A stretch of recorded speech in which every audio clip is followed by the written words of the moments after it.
nova versão de O Corvo chega aos cinemas para alegria de muitos fãs, ou para decepção? Bem, eu fui convidado a assistir esse filme em primeira mão, porém eu tenho que admitir, eu não sou um grande fã do filme original. Mas o Gabriel Freire, vulgo Canivete, que tá sempre ajudando aqui o canal, é um grande fã, não só dos filmes como dos quadrinhos. Então eu pedi pra ele ir me representar e fazer uma análise completa para vocês. Então, já deixa seu like e vamos pro vídeo. Fala pessoal, eu fui convidado pelo Hugo para assistir ao Corvo na cabine, porque ele sabe que eu sou um grande fã da franquia, então ele acreditava que eu teria bastante coisa a dizer desse remake ou reboot, enfim, chame como quiser. Eu acho bom deixar claro desde o começo que, apesar de eu gostar muito do Corvo, do personagem, da história, ter consumido outras mídias do personagem, eu fui para esse filme não querendo fazer nenhum tipo de comparação e fui de muito coração aberto. Eu gosto muito da história, então eu queria muito gostar dessa nova versão e eu não estava querendo comparar ela com outras coisas. Na verdade, por ser um reboot, por estar recontando uma história que já foi contada em audiovisual, eu esperava que ela fosse diferente, eu esperava que ela tivesse coisas novas a dizer, elementos novos a acrescentar que fossem enriquecer esse universo, essa mitologia. Inclusive, quando saíram as primeiras fotos do Bill Skarsgård caracterizado como Eric, muita gente reclamou, muita gente falou que estava parecendo com o Coringa do Jared Leto, falou que nada a ver as tatuagens, enfim, muita gente reclamou porque estava achando muito diferente do que era o visual do Brandon Lee, do que era o visual dos outros personagens da franquia. E sim, existe uma franquia do Corvo, não foi só o primeiro filme, apesar dos outros filmes serem menos conhecidos. Mas por estar diferente foi uma coisa justamente que me deixou curioso, me deixou esperançoso para ver o que esse filme ia trazer, para ver o que ia ser adicionado de novo a essa mitologia e a esse universo. Inclusive a questão das tatuagens, do corte de cabelo, foram todas coisas que eu achei bem legais, porque era algo diferente, era algo que, diferente do visual do Eric do filme de 94, que era algo muito grunge, muito trazido da época, era um visual completamente 1994, rock,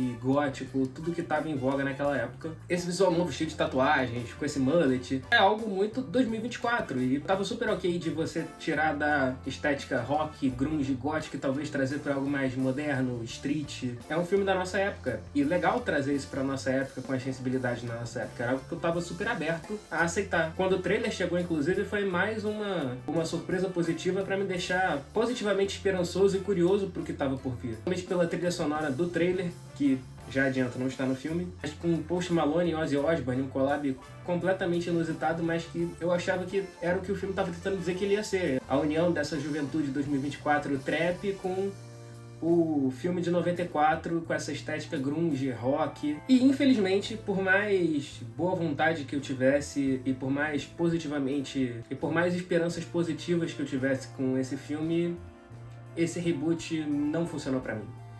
Eu digo isso, inclusive, com bastante tristeza. Eu vou falar aqui da história e, ressalto, eu vou tentar fazer o mínimo de comparações possíveis, só quando for relevante, porque eu tô julgando esse filme não pelo que eu queria que ele fosse ou pelas diferenças que ele tem com o de 94, eu realmente não acho que isso impacte na qualidade dele. Eu vou trazer pelo que esse filme me apresentou por si próprio. E, tirando as comparações inevitáveis logo da sala para eu poder só falar do filme, tanto o quadrinho quanto o filme de 94 trazem histórias muito simples. São histórias de vingança bem básicas porque não é esse o foco deles. O foco deles não é um plot complexo. O foco deles não é um plot complexo. E eu sinto que, para se diferenciar do que já veio antes, esse filme tentou trazer uma história complexa. E essa complexidade parece que mais prejudicou do que auxiliou essa nova história. Então aqui a gente tem Eric e Shelley, que são um casal que se conhece numa clínica de reabilitação para dependentes químicos.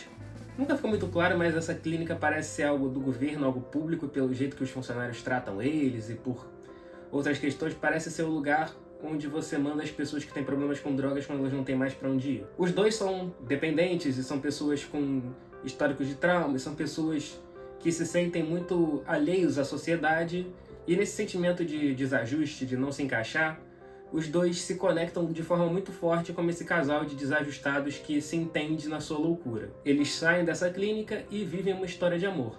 Só que a gente descobre um pouquinho antes disso que a Shelley foi parar nesse lugar porque ela estava sendo perseguida por pessoas por ter testemunhado coisas que ela não deveria testemunhar, e em um dado momento essas pessoas encontram a Shelley, ela tá junto do Eric e os dois são mortos. Só que, como é estabelecido na franquia do Corvo, quando uma pessoa morre nesse universo, um corvo leva a alma dela pro mundo dos mortos. Só que às vezes quando uma coisa muito trágica acontece, uma tristeza muito grande é oriunda dessa tragédia, o corvo pode trazer uma alma de volta para acertar as contas e corrigir os erros. E é o que acontece, o Eric volta dos mortos e volta com certas habilidades, ele não pode ser ferido, ele é imparável e ele volta para corrigir esses erros. Só que aí é um dos problemas que esse filme apresenta. Ele nos mostra bastante desse além, ele explica verbalmente pro Eric tudo que eu acabei de falar, que a alma dele foi trazida de volta, quais são as habilidades dele, o que pode pará-lo, por que ele está sendo trazido. A gente tem um personagem aqui que é como se fosse um guia espiritual. De novo, não vou entrar muito em spoilers e em detalhes, isso tá mais ou menos explícito no trailer. Só que outros elementos sobrenaturais dessa trama ficam muito ambíguos. A gente tem um vilão principal que ele tem muito conhecimento do sobrenatural, e ele tem vários capangas que não ficam muito claros se eles são só capangas que estão sendo pagos para ajudar esse cara, ou se eles também estão tirando algum proveito das conexões que esse vilão principal tem com o submundo.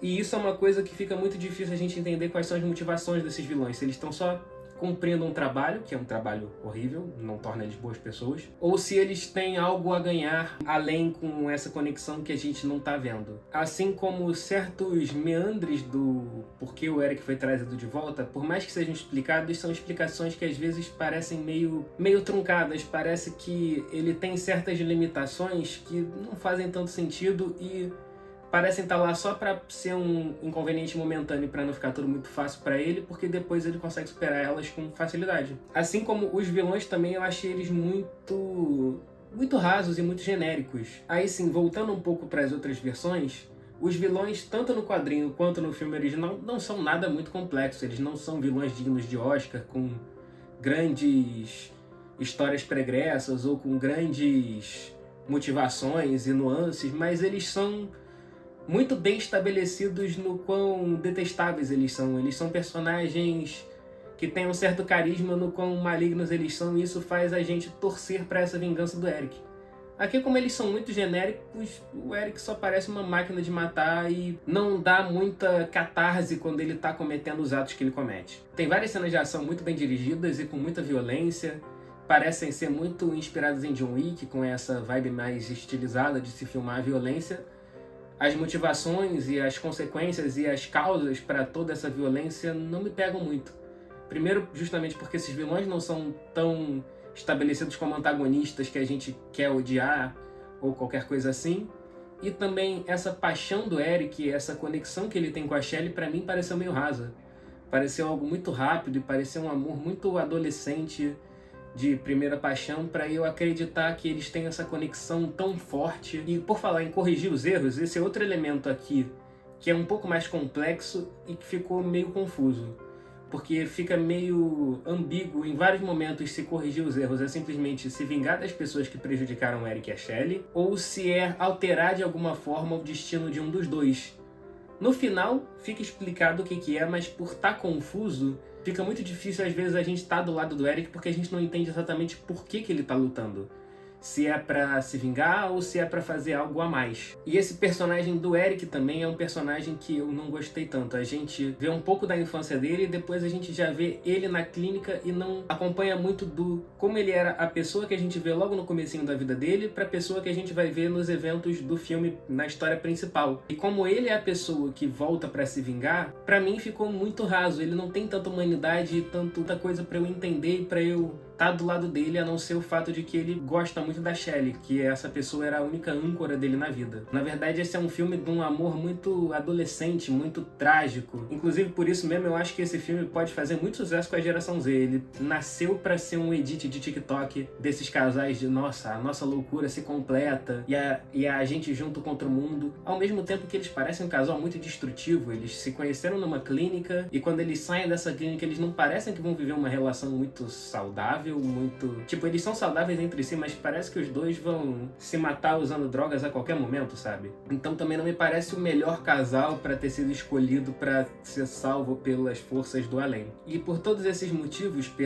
como eu disse, é um casal que a motivação deles não me convence muito, a relação deles não me convence, esse amor, essa paixão, principalmente porque eu acho que a atriz da Shelley, que é a pessoa desse casal que a gente vê mais motivações, que a gente acompanha um pouco mais, eu achei a atriz muito fraca, muito inexpressiva, então também ficou difícil me conectar com ela e com as nuances da personagem, com as motivações dela. Os vilões, como eu disse, também são muito qualquer coisa. E o vilão principal também eu não achei essa ameaça toda. Outro problema que eu vi, além de uma história meio confusa, com muitos elementos que parecem jogados e que não fazem tanto sentido, e motivações que não convencem, e vilões que não passam tanta ameaça. Eu também não gostei muito de momentos dos diálogos do filme. Eu achei eles muito expositivos. Por exemplo, tem um momento que tá no trailer que o Eric luta e ele é ferido e a gente vê ele se curar. Só que depois, quando ele tá conversando no além com esse guia espiritual dele que vai explicar que certas mecânicas que ele ainda não tá entendendo, ele vai virar e falar, então eu posso me curar, sendo que ele já viu que ele pode, a gente já viu que ele pode. Me pareceu uma falta de fé na nossa capacidade de entender as coisas de forma visual.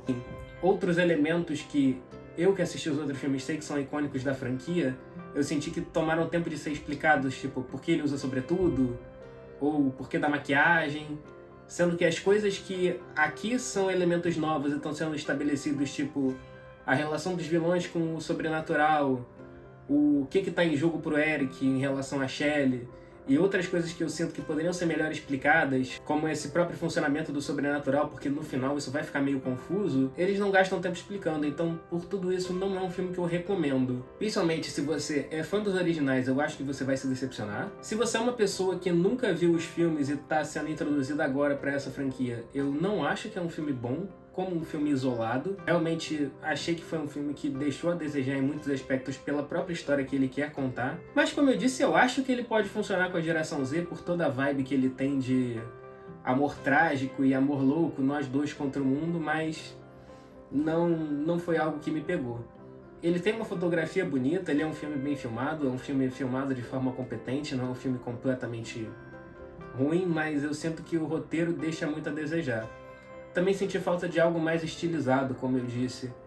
E aí, de novo, voltando a comparações, o original é um filme com tanta personalidade, com uma estética tão clara que eu queria que esse filme tivesse uma estética própria. Não precisava ser igual ao original, podia ser algo mais, de novo, moderno, trazendo para o que a gente tem hoje.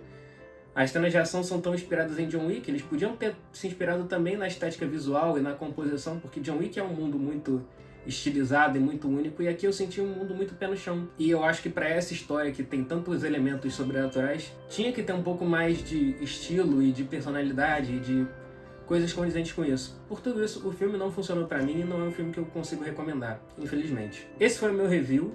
Muito obrigado a vocês por terem assistido. Se vocês gostaram, por favor, se inscrevam no canal, comentem, assistam os outros vídeos, os outros reviews do Hugo. Mais tarde eu vou estar fazendo uma comparação entre esse remake, entre o filme original e entre os quadrinhos, então assistam isso também. No mais, vejo vocês na próxima e muito obrigado, Hugo, pela oportunidade de ter assistido ao filme. Valeu, pessoal!